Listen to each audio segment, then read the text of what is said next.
uh, September 11th. Always a tough day. Made couply tough by what happened yesterday. So, prayers to everyone involved from that standpoint.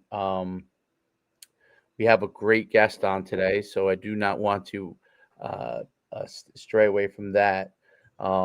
Coach Perry with Nixa High School in Missouri. He's a state champion as a coach.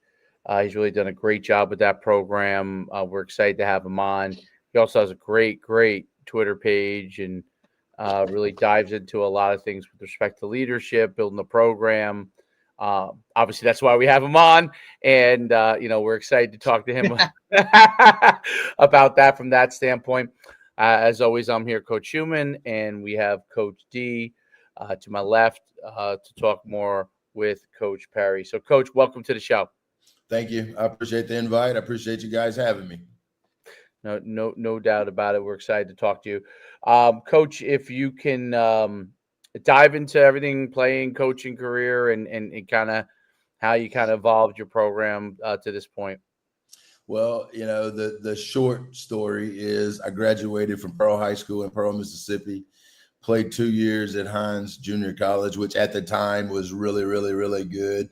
Transferred to Harding University in Searcy, Arkansas. Graduated in '94. My high school football coach gave me my first job coaching the offensive line. Moved around a little bit, became a head coach at a Class 4 school in Mississippi, Kosciuszko.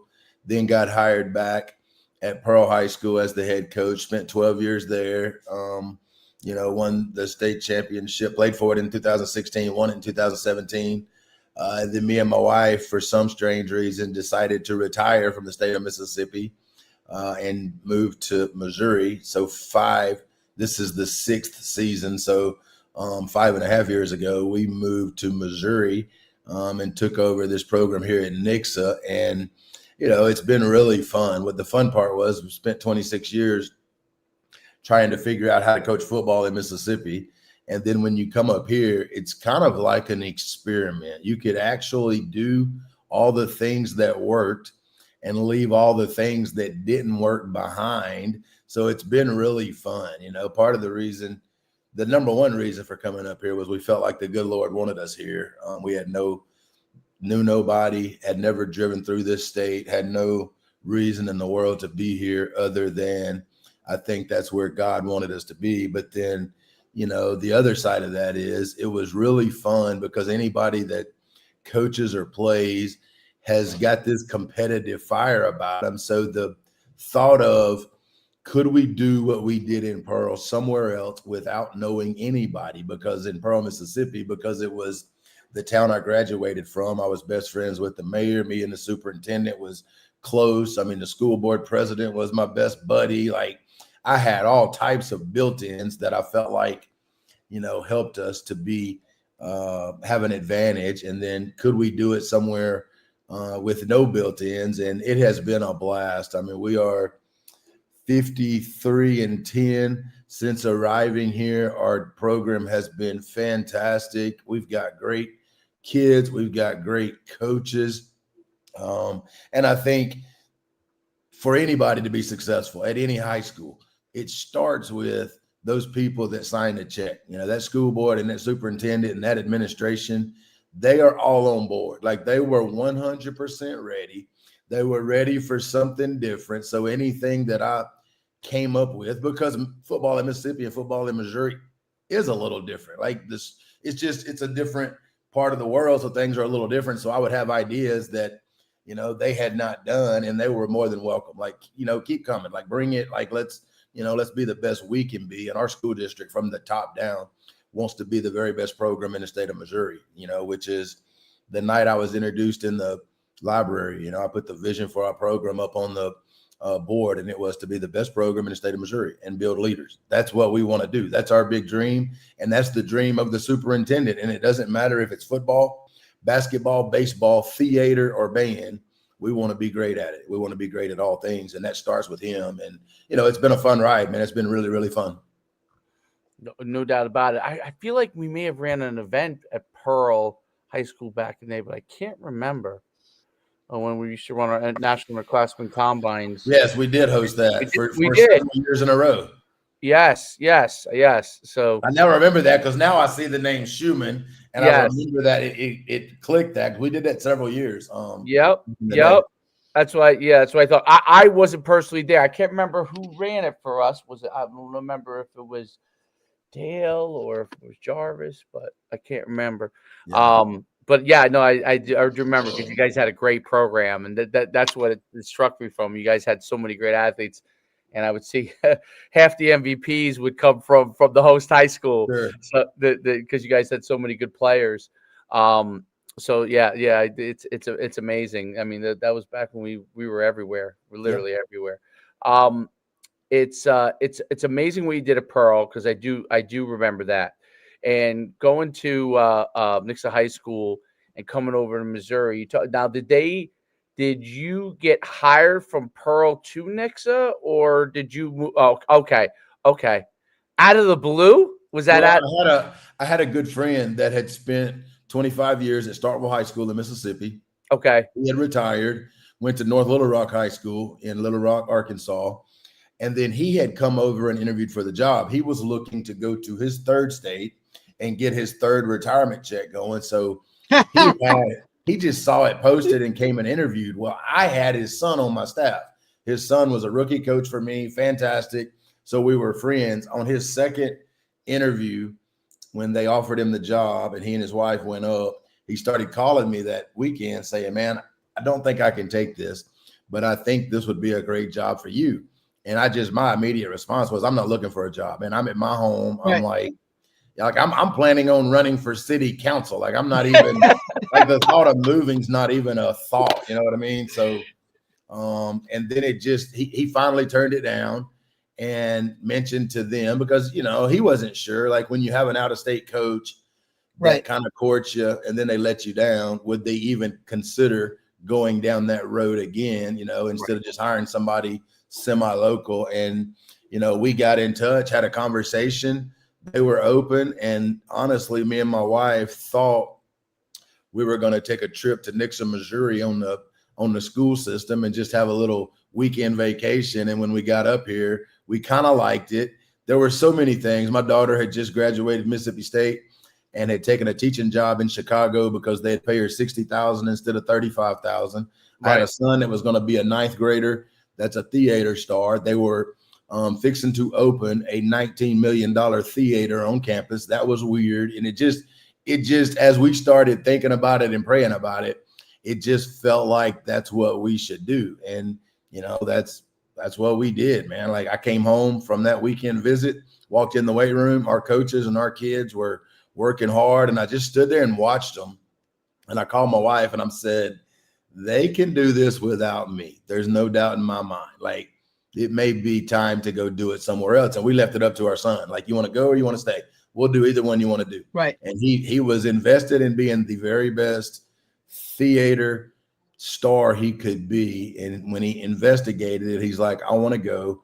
I think it'll be better for me. And he just started his sophomore year at the University of Cincinnati, which is one of the top 3 theater schools in America. So I would say that it worked out pretty well. That's fantastic. Wow, That's amazing. great story.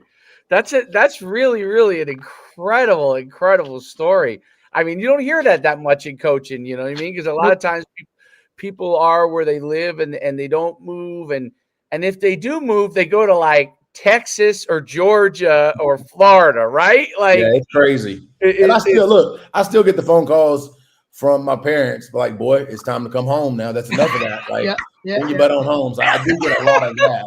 But I'll also say those because my wife was able to retire from the educational system too. So those 4 checks are nice. It's nicer than 2 yes. checks. So it's been a blessing in many ways.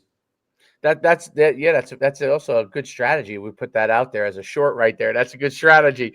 I already made a note. Yeah, I'm sure. Yeah, exactly. So going from Mississippi to Missouri, what were some of the differences in players, and then also from a coaching standpoint? Like, what is there a difference what did you find when you first came on campus? I think the first thing was the way school was structured. In the South, athletics is almost 100% during the day, right? Like you have, like we were on the block schedule and we would have football last period. You could have junior high, earlier in the day. Like it was just structured. Coaches would teach half a day and be out the last half of the day, for planning and for football. And that's pretty common, whether it's Texas, Mississippi, Louisiana, Alabama, right, Georgia. But when you come up here, it was structured different. Like it was very much an after school activity. You teach all day long and you do football after school. And, that was probably the biggest difference. And we have moved athletics to the last period of the day. And, like we have trended more like the South than not. And I think other people now are doing some of the same things that we're doing. And, I think that was the biggest difference. There's probably more speed, in Mississippi as far as, athletes go. Coaching is coaching. You've got places that have fantastic coaches. You've got places that, are under coaching, just like you do anywhere else in the world. You run into real fast up here a program called Web City that, is run by John Roderick, who is the third winningest coach in the United States of America. And, somebody says, how does Mississippi ball match up with Missouri ball? Well, it depends on who you play. If you play Web City, it's going to match up really well, right? Because they're going to play anybody, anytime, and they've won probably 20 state championships in the history of that school. So, you got a little bit of it all. What did come out quickly was football is football. Like we sometimes as coaches can overcomplicate this process, man. It is about blocking and tackling, hanging onto the ball and taking the ball away. And, we sometimes can make things a little more complicated than we should. And, once we started diving into the football portion of it, things took off. And, and as the good Lord, works, he has blessed us with some really good players. I mean, we have the number one player in America right now in our school district. Well, I didn't know that. I didn't know he was a seventh grader when I moved up here, like I had never heard of him, but we have some really good players. And, as you well know, you can be the greatest coach in the world. If you ain't got no players, you're probably not going to win a whole lot. Absolutely. There's no doubt about it. It's interesting when you move from one state to the next, and you kind of look for what are the similarities of where you were before, what are the differences, where you got to fill the gaps. It's the commitment to football, and administrations have a commitment to football. That's always the key to success, no matter where you are, whether it's the South, North, West, or East. It's like if the administration is committed to helping you get an opportunity to succeed, no matter what the scheduling is, you're gonna be in a good position. I got a funny one. Yeah. I got a funny one for you. When you think about a difference, in Mississippi where I was located, JV ball was like you scheduled a few, but you tried to cancel most of them. Like you look for a way to get out of it because Mondays are long anyway. And there was no kicking game involved. So we might play 3 a year and it wasn't very important. And it was important to nobody. Well, I come up here my first year and I'm going to do things like we do in Mississippi, and JV ball wasn't important. We get to the first game and we worked on special teams on the bus on the way to the game because we're all high school. We're not worried about JV. We didn't worry about it in Mississippi. And we get trashed. Like we get trashed. And then I get an email from a parent soon after that was about this long. And it talked about how terrible a coach I was. Like how terrible, how terrible the kids were prepared, how terrible, and I just, like anybody else, my first response was I wanted to, like take a picture of the state championship ring and send it to him. Right. But my second response was I have learned is I read it again, and I thought about it and I said, what can I learn from that? And so I just sent back, man, I appreciate the feedback. I'm going to get better. And I set up a call the following weekend with Chris Yeager at Mountain Brook High School. And I said, coach me up on JV football. How do you do it? What do you do? How? And I'm going to be honest with you. We lost a JV game last Monday night. It's the first JV game we've lost since September the 14th of 2022 because we changed the way we did it because it's important up here. It's a 9-game schedule. You got all kicking. Yep. Like, it's the real deal. So, like, I had to adapt, right? Like, I took that email and just thought, and now me and that guy that sent that email are really good friends. Like, I just think sometimes our egos get involved. And when we take criticism, our ego flares up and we lose every opportunity to learn from it when it does, and I had come far enough along in the leadership journey that, man, there was a lot of truth in what he was saying. Like, I got to own that, man. And I got to be better than we were. And we did. We got better and hadn't lost many games since. But, that was a big difference. Like, you don't know what you don't know, and my first day on the job up here, another thing that I've learned to do through the years was, who do you associate with? My first day on the job up here, I went to Webb City and I spent the entire day with John Roderick. And I said, man, coach me up. What's it like in Missouri? Like, how do you do it? Like, because we start school ball in the 3rd grade, right? 3rd grade, 4th grade. Like, how do you run? And I said, we're going to do it like you do it. Like, they don't play all these summer, jamborees and crap. So we don't do it, right? I mean, they've already done it. Why would we try to reinvent football when Webb City has already done it for us? So, I think learning from others and learning from them, like, he was very gracious that day in that, he told me, and you learn how, things are done, around football. And then football's football, right? Like, power's power, counter's counter, a 4-3 is a 4-3, right? But, it was very helpful to, dive in and try to learn as much as you can, as fast as you can. There's no doubt about it. Everything has its nuances, and like, what's important in one place is may not be important in another. But you're right about the keeping the main thing as far as, like, block and tackling, making sure you understand your assignments, like that's the key to having success. Like, everything comes back to that. Eventually getting turnovers and and then not giving turnovers and not having turnovers.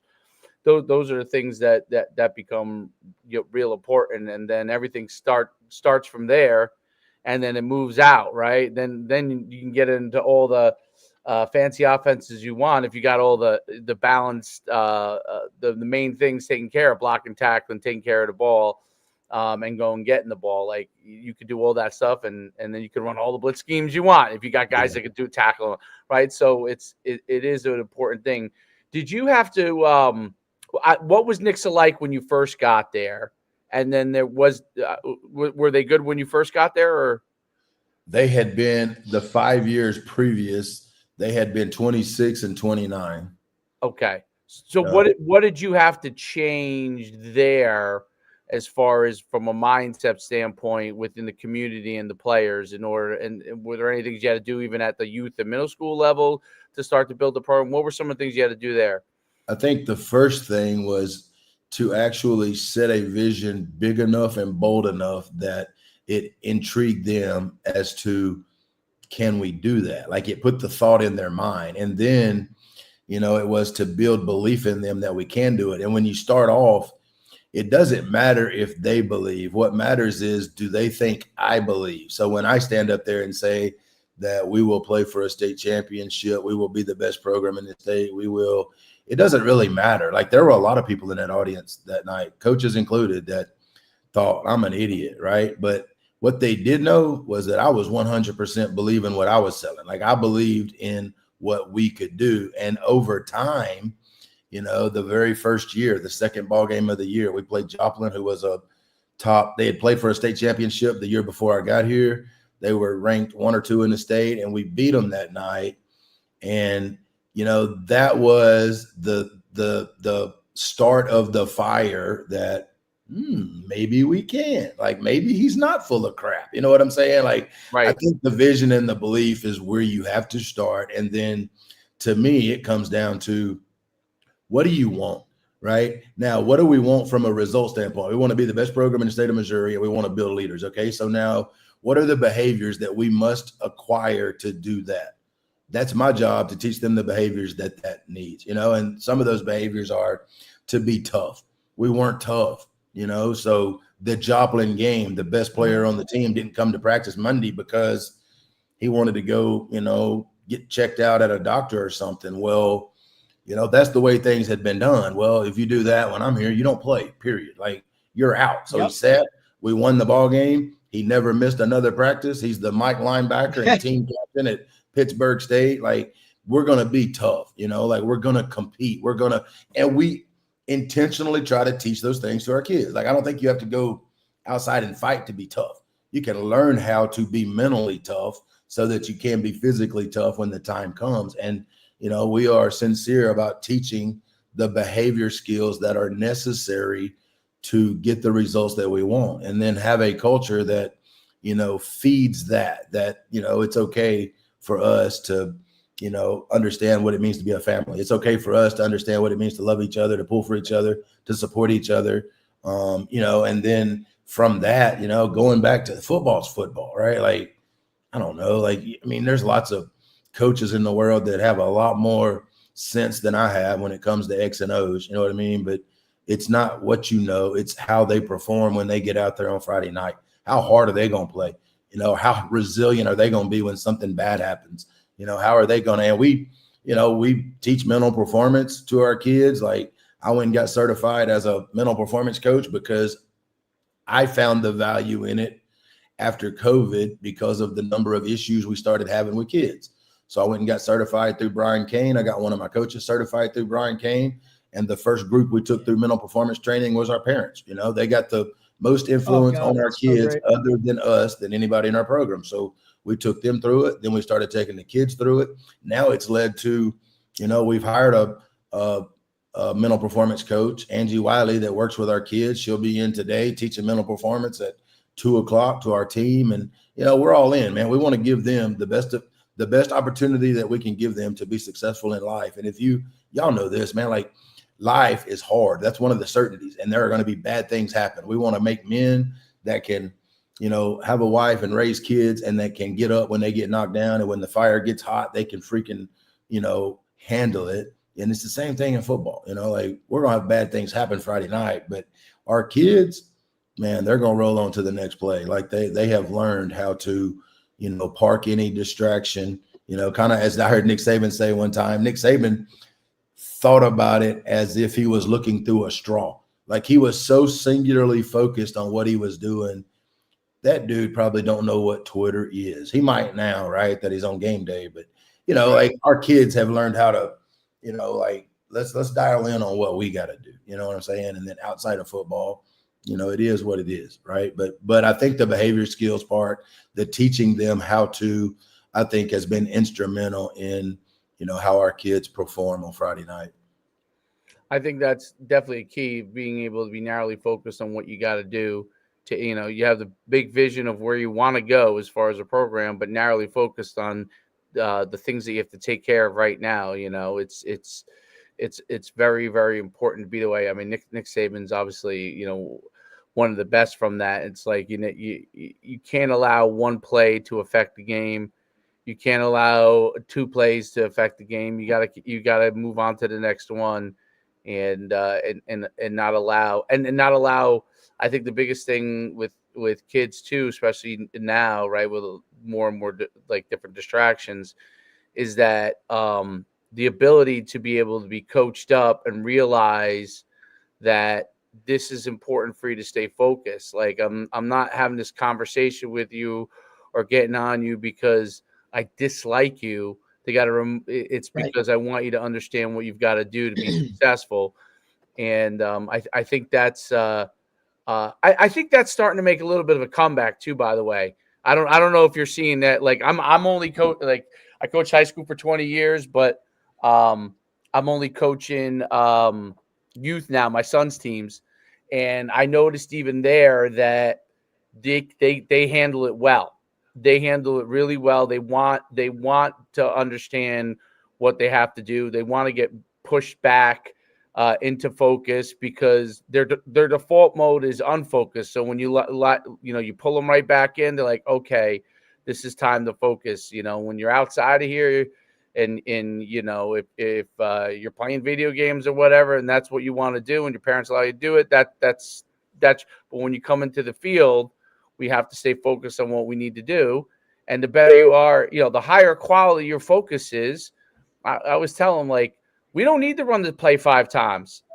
Your focus is really good. We could run it 2 times. Yeah. And I see it executed right. I know that we know how to do it. We rep it one more time to make sure we got it, and then I can move on to something else, right? But if you want to be on focus, we're just gonna, I need you to focus and do this thing correctly before we move on. And I think they understand that more. And then when you drive it home, they do better with that. I think it's starting to move a little bit away from the whole, like, oh, you've got to be uber friendly because to the kids, because the parents are now realizing that has a bad effect on everything they're doing, not just sports, right?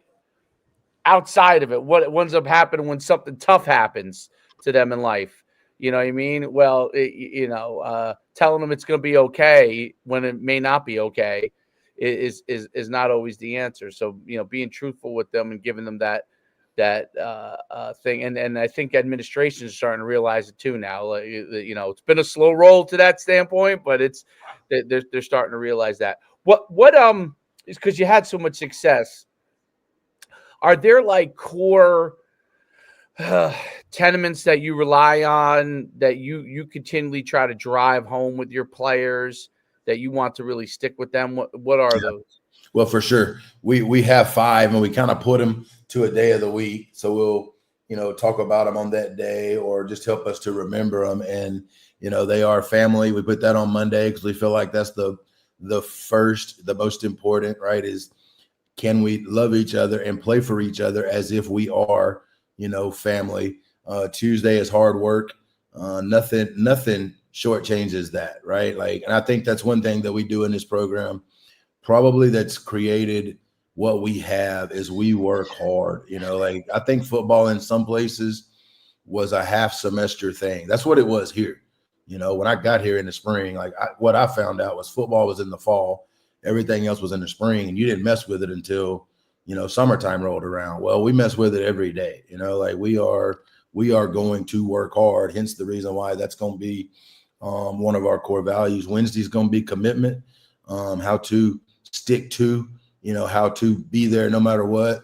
And Thursday's positive attitude. We're always in control of that. And Friday is tough, just tough. And I keep on my phone, I didn't know this at the time, but David Goggins keeps the same clip on his phone, and I have for years and years and years. That clip of Rocky 1 where, Rocky stands up and, his trainer's telling him to stay down, and Rocky waves him on, and Apollo drops his head, shrugs his shoulders, right? Like, that's what I want us to play like. Win, lose, or draw. I just want you to know that you've been in a fight and that we're not going anywhere, and we're going to be here for as long as you want to play. We're not gonna cower down or run from. And those are our 5 core values, and we teach those in the summertime. A coach will present on one of those every week. We'll do a core value lesson, then we'll turn around and do a mental performance lesson on another day. And our kids know what they are because we use them. And I think the number one role of leaders in general is solve problems. If you can't solve problems, are you really a leader, right? Are you really? So if we have a problem, let's say somebody brings up, man, our kids aren't focused. Well, we're going to try to solve the problem. We're going to go to work on, what does it mean? What does it look like? How can we teach it? How can we get our kids to act it out? Because distractions aren't new.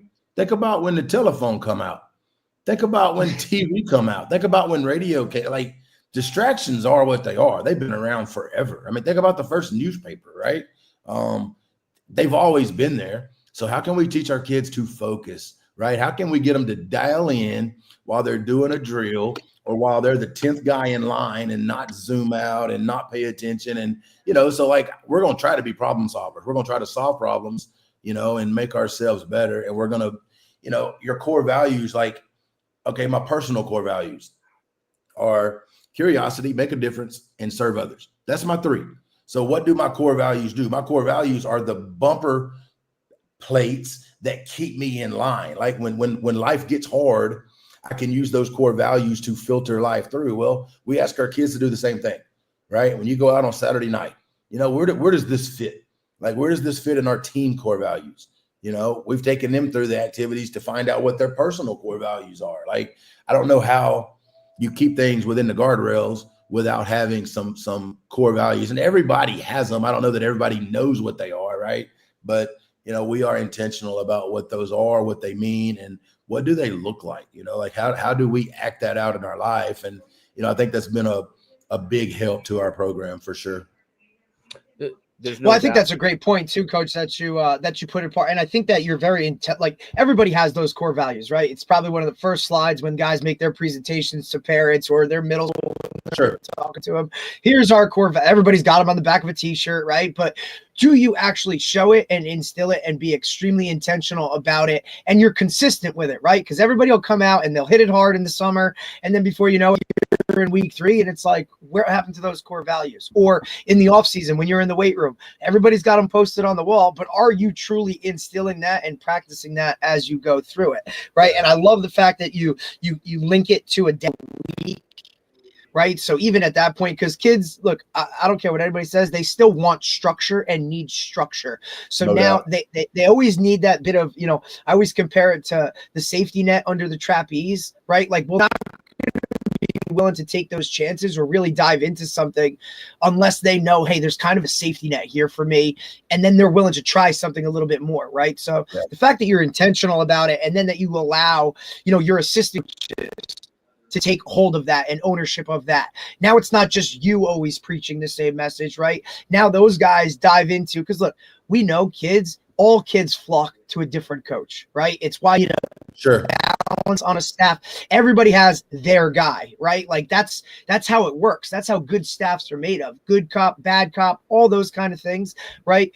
That I think alone with kids allows them to kind of buy in more. Right. And I think that structure and intentional, you know, delivery of it kind of what sets you aside, right, in terms of your program. Kids, you're not constantly teaching just football, right? Like we're relating this to life. Because look, we look at any of our rosters, majority of our guys, they're not really going on to play ball for the most part. Maybe you get a couple, That's you know, right. 1, 2, a couple there. Most of these guys are going to go on to life. And hey, let me teach you about life, how this game can kind of help you that way. And for most of them, that's going to be the key things that they remember when they're at their job, when they're husbands and you know, fathers and all that stuff. That's what I think football is. But I don't think a lot of coaches really, they're so concerned with the X's and the O's and the this and the that. Man, like I could teach an average kid that works hard to be a really good high school football player if he buys into and listens to what we're telling him to do. Then he's not going to question, Coach, why do you have me doing this on this play? He's going to say, well, Coach knows what he's talking about. He cares more about me. He's going to put me in the right spot, and they're going to go do that. And that's more than other teams do, which there's where your wins come from. It's not because you made a hell of an adjustment or you called the right play. It's a people thing, right? It's a kid thing. It's just more in investing in them, right, than it is investing in the play. It's like, you know, I was like, invest in the kid football player and you'll get better football players out of it. No doubt. And I think that's just something that a lot of coaches overlook because it's just not what it is. Yeah. Well, I had a coach that I had kept most of the coaches that were on the staff because I didn't know anybody in Missouri. So I just kept them and, you know, became good friends. And one of them that, you know, was one of my favorites that I'm still good friends with today. Somebody asked him one time when I was standing there, what's the biggest difference in the program now and, you know, before? And he said, our kids are free to make mistakes.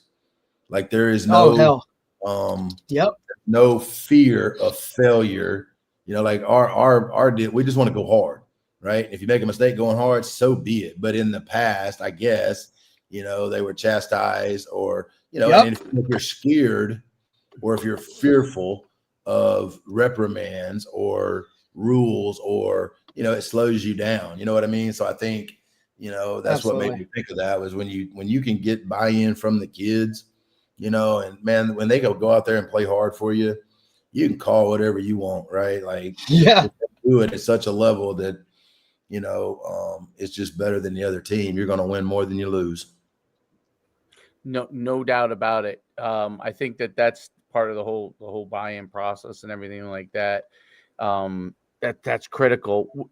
Recruiting wise, I'm curious. Have things changed from in the last several years for you guys? No matter what the level is of players that are being recruited, and what are some of the things that you've seen now in the last couple of years?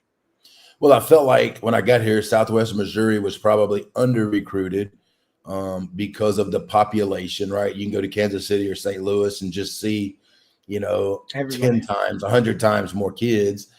But, like we have had some really good players, right? We have the number one player in America right now. So, every coach in the United States of America has been through here in the last 18 to 24 months, and we have a lot of kids. Like the one thing you do have in Missouri, you have a ton of NAIA Division II schools that are really good. You take Northwest Missouri State, you take Pitt State, you take some of these, programs, Division II, NAIA Division III. We have a lot of those, and we have a lot of kids that get the opportunity to play. So we have had, just like anything, the more you win, the more people come around, right?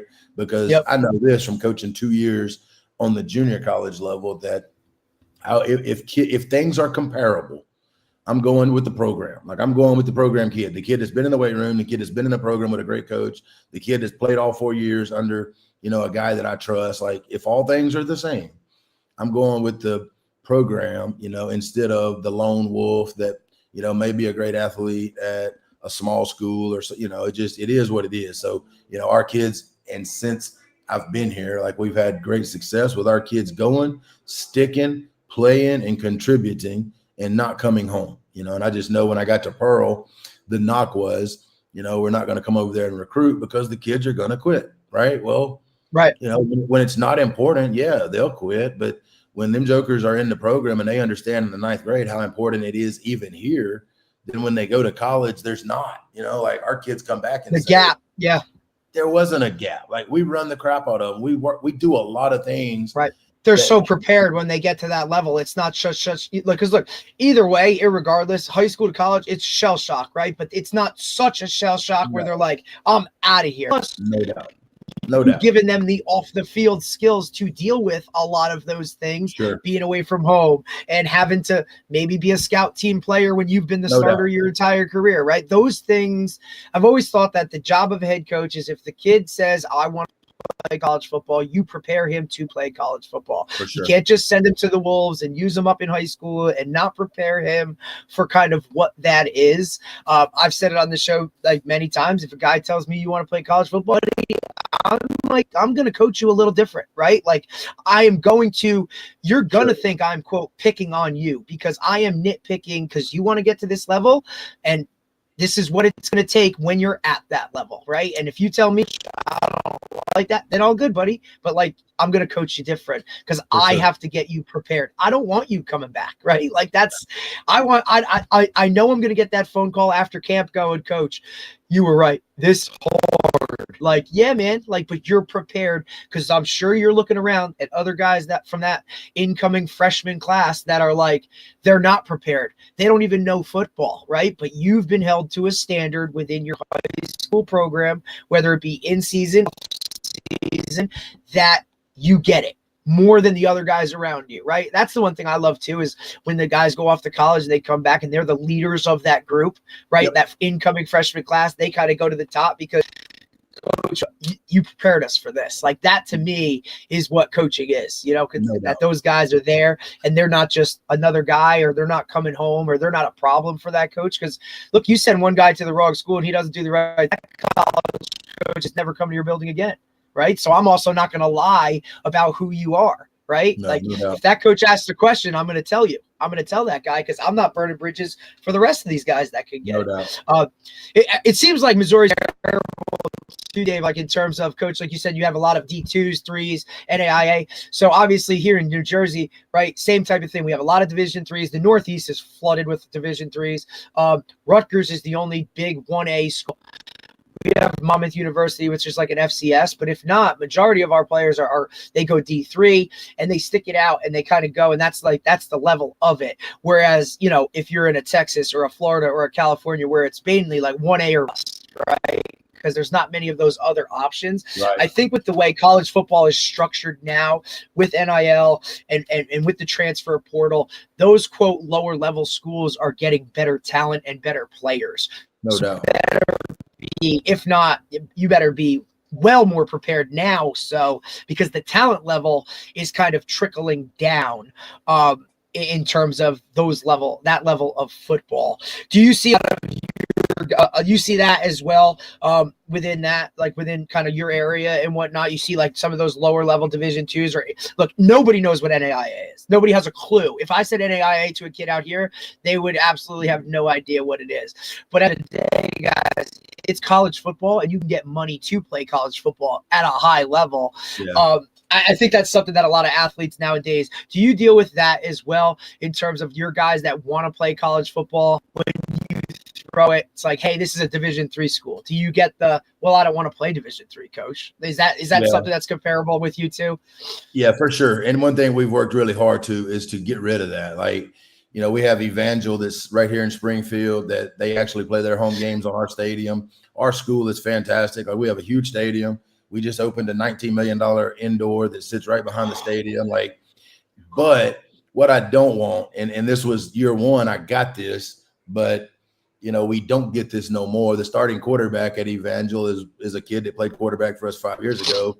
What I don't want to hear is, you know, I'm too good for that level, or to think you're too good for that level, because, you know, and something we really try to stress. I played at Harding University, and I'm gonna be honest with you, on game day, when we ran out on the field, it might as well have been Texas A&M, right?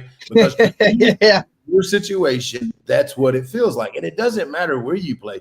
You want an opportunity to play. And I think it's easier now Yes, to play. go to Evangel and to get picked up, and to, you know, the NIL world and the transfer portal world. Like, you can go be the running back at Truman State and then bounce your butt to Missouri and then bounce your butt to the NFL. Like, just go play somewhere, man, and have fun and enjoy the experience, because the things that you learn in football are going to last you a lifetime. And you do get help, you know, I don't care what they call it, whether it's financial aid or a football scholarship. Like, I guarantee you're getting help for school if you can add value to that team. And, you know, we want them to go play. We don't care where they play, man. Just get an opportunity and then go make us proud by sticking with it. Like, because I take it personal if they quit or if they come home. I think, you know, like, I didn't do I do my too. job. I do too, coach. Yep, I do No, too. I feel like somewhat like it's a little lesser if they bounce home, or no doubt. because I want to be a part of that process as well, which we've definitely seen. And this is kind of another question, Dave, not to, you know, take over, but, you know, like, have you seen less foot traffic? I know you said in the beginning it was you know, a little difficult because of your area, but now with social media, right? Like, the head coach of a high school used to be the connection to the player. I had to go through a head coach as a college recruiter to get to the kid. Now, with, I mean, they can message a kid. I've had kids commit to places and not even have a clue that they were talking to that school, right? Have you seen that? Is there less foot traffic within the building in your area, coach? I think there might be less foot traffic because of the transfer portal, because there are some programs now that, you know, are going to recruit out of the portal other than hit the streets. But I don't feel like, you know, like, I feel like 99.9% of them still go through me. You know, I mean, you take with That's Jackson awesome. Campbell, every single Division I coach in the United States of America came through us except for one. One went around, you know, and that's okay. Like, it is what it is. But I think, you know, if your program has some success, you know, I think that college coach wants to go through the head coach, because number one, he wants to know what you know, because they want to know everything, right? Like, they're not really trying to go around people. They're still going to come through here. They're still going to, you know, ask the opinion. I mean, I was on the phone this morning with a guy from James Madison about a kid, and, you know, like, they want to know everything. So, you know, I think they still come through us because we have what they want, and that's the knowledge of what, you know, what are we investing in this kid? Like, what is this kid worth? You know, what's he like? What's he, And I'm like you now. I'm not gonna lie to him ever, because if I lie to him and that kid comes home and I knew he was gonna come home, then it makes me look like an idiot, and I don't want to look like an idiot. So I'm honest with him.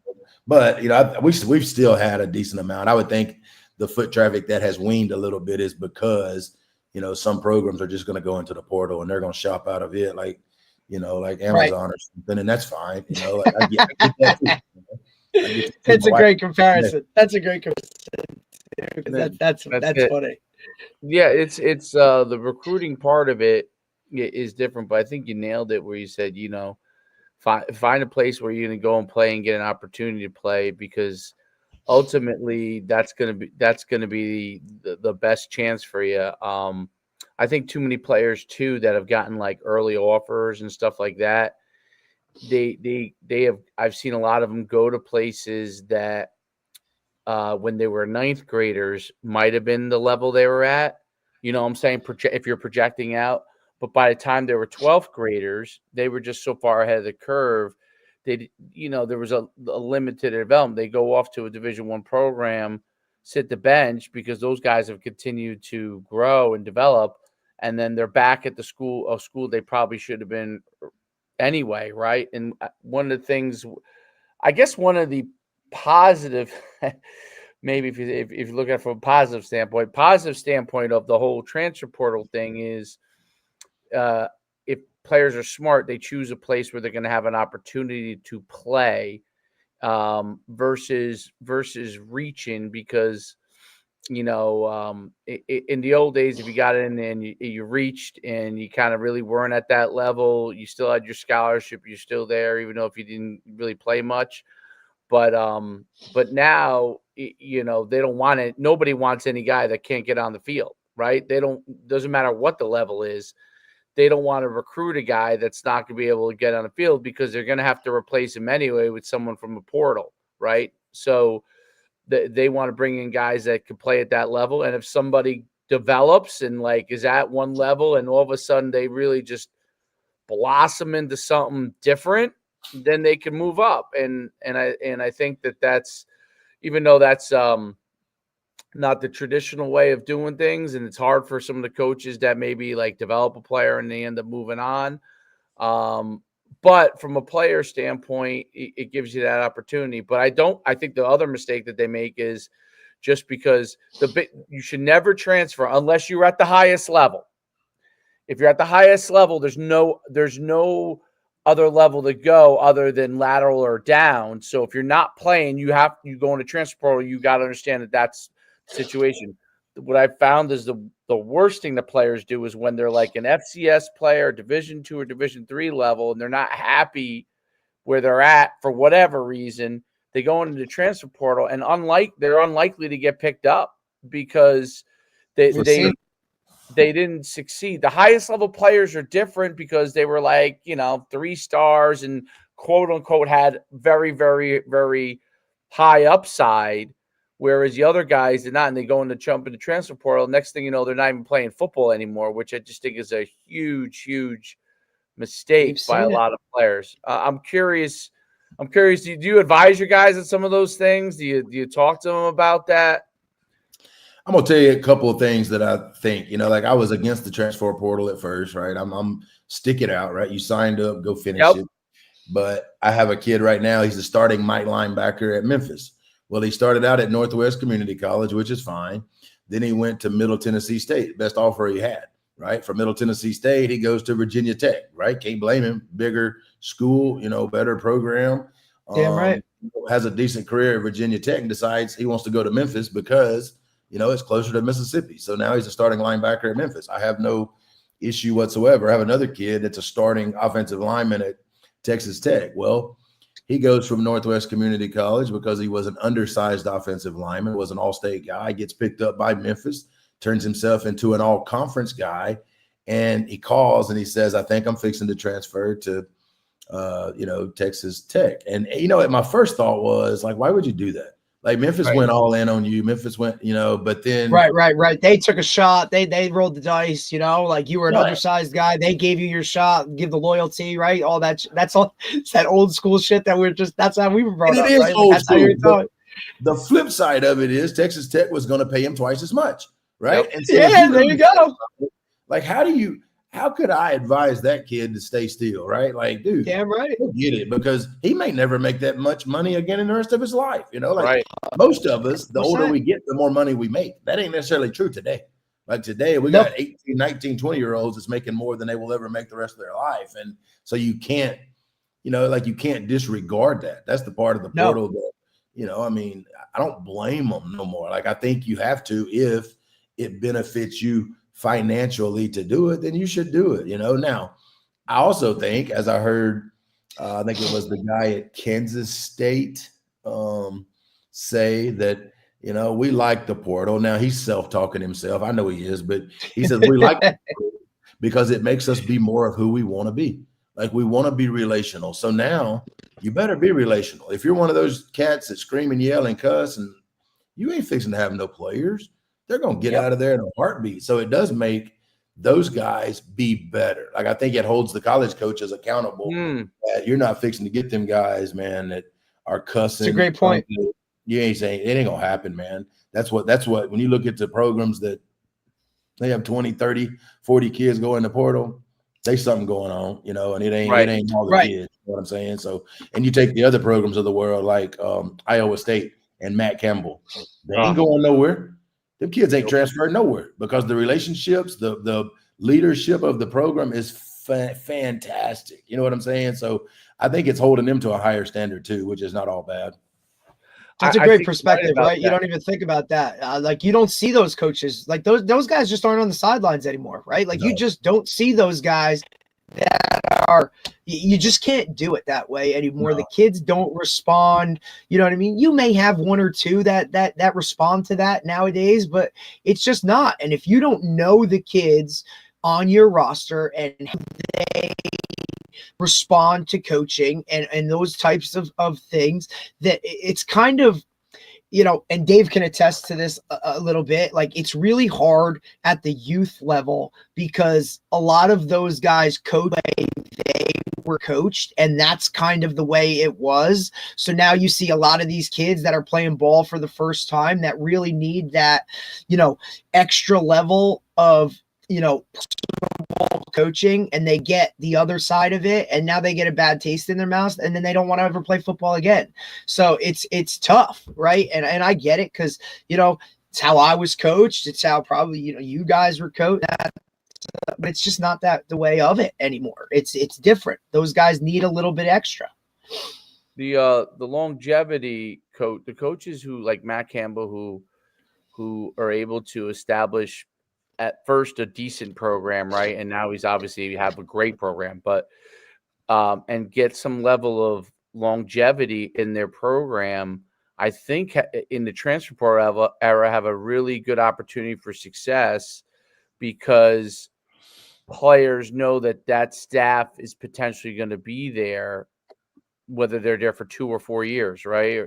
So I think that players are willing to transfer into that.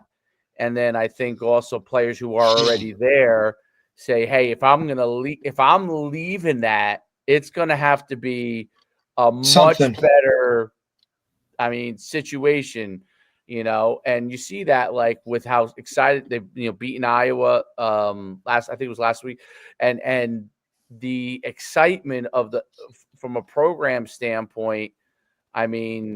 Iowa obviously has been the top dog in Iowa for a long, long time, and not that there aren't. Yeah, look at how long I think Ferentz is the longest tenured coach, right? Like, he might be the longest tenured coach in college football. He's a great coach, and they've benefited from that stability. Iowa State is now benefiting from that as well, and so I think that's really interesting, because if the players feel like the coach is only there for a short term, you might get one class to come in and, it's a transfer class of a bunch of guys. But when you do that 3-4 times, there's going to be a drop off. There's no way you're not going to have a drop off. You're not going to nail 50 kids. You're not going to nail a new class of 50 kids every year. You're just not. That's almost impossible to do, because you just don't know the players well enough to nail it. I'm gonna give you another. Like if a leader's number one job is to solve problems, all right. I think Right. the core of a leader is their heart and their character, right? Like the character of a human. And I'm gonna give you a Matt Campbell story, which is why they don't have anybody transfer. I go up to Illinois this past year to speak at a high school clinic, right? High school coach, high school clinic. It's Saturday morning. I've got the 8 a.m. edition, which everybody knows is not good. 8 a.m. Saturday morning. Oh, baby. That's So a hell of a smell coming out of that room. it's rough. So I noticed as I get ready to get started, Matt Campbell walks in the room, takes a seat on the back row. I'm like, that's weird, right? Because most college coaches would not. If they were there, they'd have been walking the hallway, right? He comes in, he sits down, he takes out a notebook, and for the entire hour, that man takes notes. Now, I assume he's taking notes. He's writing something. Well, I don't think a whole lot about it. I leave. I'm riding home that day, and he had somehow figured out how to get my cell phone number, and he texted me, and he said, Coach, I just want you to know that was phenomenal. Like, that was awesome. Like, let's stay in touch. Like, that was some really good information. There's several things that I can use, blah, blah, blah, blah. And I just thought if character is the core of leadership, like that man exudes it, right? Because that's very uncommon. And to be in year 10 at Iowa State when he's been offered NFL jobs, and very uncommon, and I don't know if you know this or not, but I also run my own podcast, and it's been a blast. I'm in year 3. Yep. Well, I had Matt Campbell on there, right? And the average episode just goes, well, Matt Campbell's went, you know what I mean? There are a lot of Matt Campbell fans in the world. I can assure you of that. And after getting to know him a little bit, man, it's understandable, which is why they don't have kids transfer. And that's what I think the NIL transfer portal era will do. It will make people be better. They're going to be better to their players. They're going to be, more loyal to the schools, because if you're a ship jumper, man, like who's going to sign on and play other than, if you're at one of the 5, 6, 7, 8 schools that can just buy players, right? And that's, that will always be, but right. Everybody else, it's going to be about relationships for sure. There's no doubt about 100%. It still comes down to that. And yes, mercenaries can win battles, but they ain't going to win all the wars, right? You need the regular guys, the regular infantry soldiers to win the war. You could use mercenaries to help enhance your unit, but it doesn't mean that they can't win it alone. So and you don't got to go any further than you go back to the Revolutionary War when the British brought in the Hessians. Those guys were just, the Brits weren't really willing to fight that war the same way. And then the Hessians saw that and they said, well, shoot, we're mercenaries if they're not willing to fight the war. And that's how you get the American Revolution that can win. And that's a great lesson when you hire mercenaries to come in. Those mercenaries have to be part of a culture. If the culture's real good, then you're going to be good. If the mercenaries are in a culture where it's every man for themselves, they're going to be every man for themselves because they're mercenaries. No doubt. But Coach, it's been phenomenal having you on. I really, really appreciate it. I'm going to check out your podcast too. I'm on your Twitter. It's good. It's good. Website. It's awesome. I got to check that out. Really, really cool stuff. It's hard to have success one time at a place. To do it a second time is a tribute to your leadership and your the way that you lead young men. And it ain't no coincidence when you're able to do that multiple times. So it's pretty awesome. And good luck the rest of the season, and we'll see you real soon. Man, I appreciate both of you guys. I appreciate you having me on. I appreciate the conversation. It was fantastic. If there's anything that I can ever do for you all, man, just holler and let me know. I sure appreciate it. Absolutely. Coach, no doubt, Coach. Good luck rest of the way. Have a great day. Thank you. Appreciate it. Bye. Yes, sir. That was fantastic, dude. Really, really good. I thought it was awesome. Like just to get, like I was like looking to see, obviously guests and things like that, and then saw that he had, such success in 2 different states, and to me, 2 different states, right? South, right? Like you're talking, South speed, whatever, all that stuff, and then to kind of, and especially being in like your home.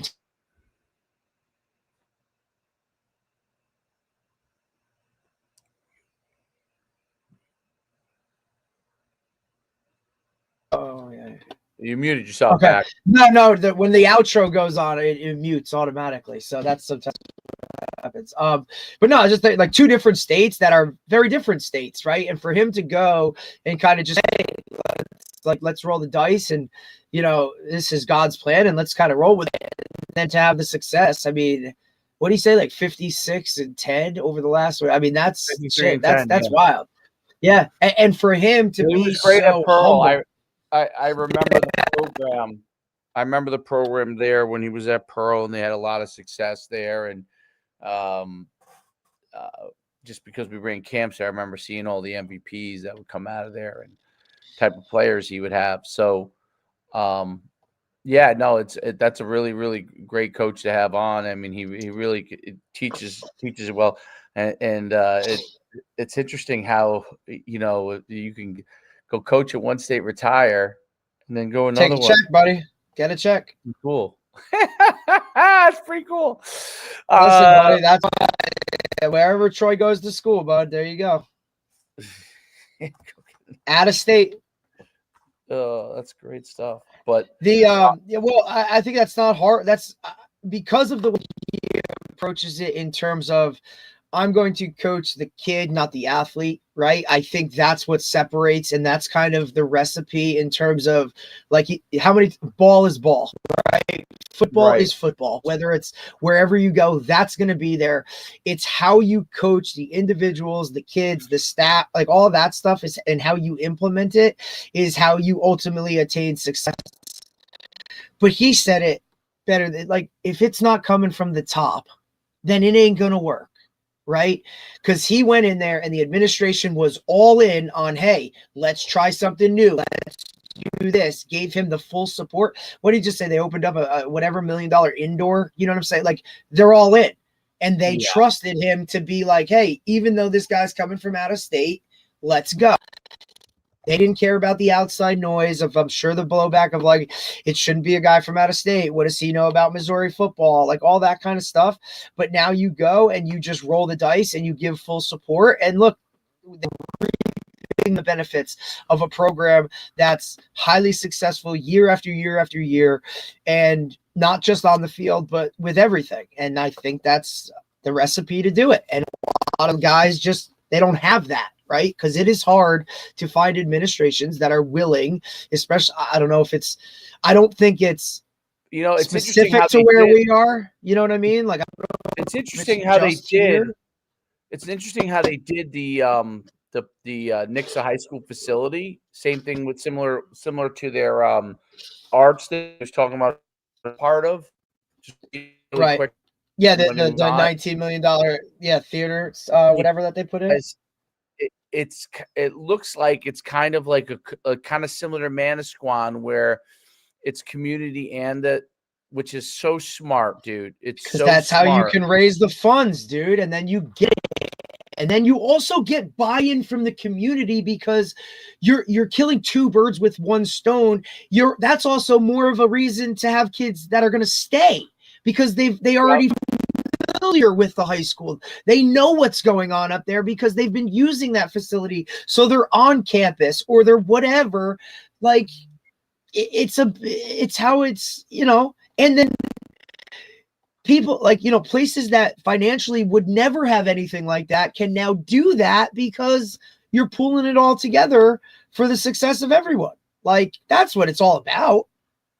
Well, it's a good way to utilize the funds, because then it's not the Board of Ed saying we need it for our school alone. Right. You're saying, hey, we're getting it for our school, but we're also going to share it with the community, and people are going to be able to run soccer, I don't know, soccer leagues, flag leagues. You're going to be able to you're going to do some rec stuff in it as well. And but the high school teams are the priority, right? And I think that's a good deal. I'd love for us to build a couple of those in Middletown, man. Like one on one side, one on the other. They should build one on each side. Well, I'm happy they're building one here, even though it's not, community based, whatever. One. Like, that's a private one, but that's different. Something's coming here, at least something's coming. Well, you guys won't get in there though, if it's a private one, because you have to pay. Why not? a private one. If they're smart, then they'll do a deal with the school itself, just like the ice arena that did the same thing. Like they did a deal with the high school, and now and whatnot. Like, so if you can figure that out, obviously it's different than it being part of the community like Mana Squad, which is phenomenal. Like that's the recipe for it. But look, at least something's coming, right? Because I mean, there ain't nothing else around here in terms of as far as distance wise. I mean, you're traveling a little bit, so. I mean, but I look. That's all. I love the fact that he brought up too. Like one of the biggest adjustments was like having football was an after school activity rather than in the South where it's part of the school day. It's incorporated into the actual day, so you see that as part of another. Hey, this is what works. So why aren't more people doing that? I agree. That's a great point. That's a great point. But you need to do it. His Twitter's great, by the way. Twitter's really his good. podcast is really good too. I gotta jump on that and see that and check out that podcast. So you some of these other things that are really interesting, like with the stuff we've been doing from a development standpoint. There's more, with speed and the mental development of side of things, and I think are all. Yeah, I mean, you saw he brings up a mental coach. You know what I'm saying? Like that's a whole different ballgame. Absolutely, that's a big part of what he's doing, and so, all right. Well, no, nothing tomorrow. I don't think, right? Nope. And you guys play tomorrow night? Tomorrow night. Yep. Who do you guys have? Toms River South. Okay. Oh, that's right. Okay. I think I'm going to go watch RBC versus Mid-South. RBC, Mid-South. Yeah, Mid-South's coming off a loss. Yeah, they're 0-2. And RBC's coming off their first win. No, second win. Correct. Toms River North. They beat Toms River North, and then they beat Delaware. Yep. You're right. So that'll be a good one. That'll be a good game. And then you guys this weekend? What's that? Who do you have this weekend? Sunday. I put in some interesting packages. I'm curious. Yeah, Mid-South's coming off a loss to Manalapan. Ooh. Manalapan lost their first. Yep. Tottenville came to Jersey and beat Manalapan and Wall back weekends. Tottenville came out. Because Tottenville is Staten Island. Too? They played Wall. They played Wall last weekend. Oh. How was Wall? Did they win their first game? I don't remember. They're 0-2. They lost to Brick Memorial first game before Brick Memorial kind of got smoked by Rumson last weekend. Yeah. Rumson, I guess, is pretty good. Reload, buddy. They just reload. Oh yeah. Well, they have 190 kids on the sideline, so that's how it is. That's how it is, man. All right, till next week. We got it. Good luck. Thanks, buddy. All right, bye.